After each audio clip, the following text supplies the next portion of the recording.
-5 degree Celsius. அவ்வளோ gold. அழகான sunrise காலமறையே. இந்த கோல்டில் ஒரு லாங் வாக் பண்ணிவிட்டு வீட்டுக்கு போக போகிறேன். இன்றைக்கி பொங்கல் வேலையெல்லாம் கொஞ்சம் அதிகமாக இருக்கிறதுனால அதுக்கு தேவையான ப்ரிப்ரேஷன். இந்த கடாய் வாங்கினேன், அயன் கடாய் ஒன்று வாங்கினேன். அதை சீசன் பண்ண போகிறேன்.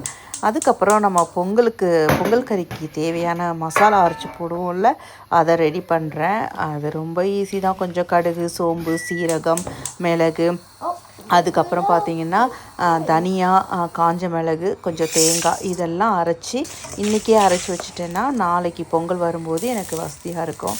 அதுக்காக இதை அரைச்சிட்டு பொடி பண்ணி வச்சுட்டு நம்ம அந்த கலப்பு காய் கூட்டு பண்ணுவோம்ல, அப்போ இறக்கும்போது இதை போட்டு விடுவேன். செம்ம டேஸ்ட்டாக இருக்கும். அது அப்படியே இருக்கும் பொழுதே நம்ம அந்த சின்ன கடாயையும் நல்லா தண்ணி போட்டு பாயில் பண்ணிவிட்டு நல்லா ஸ்க்ரப் போட்டு தேய்ச்சிட்டு மறுபடியும் அதில் வெங்காயம் அரிஞ்சு போட்டு ஒரு வதக்கிட்டு அதையும் ரெடி பண்ணிட்டேன்.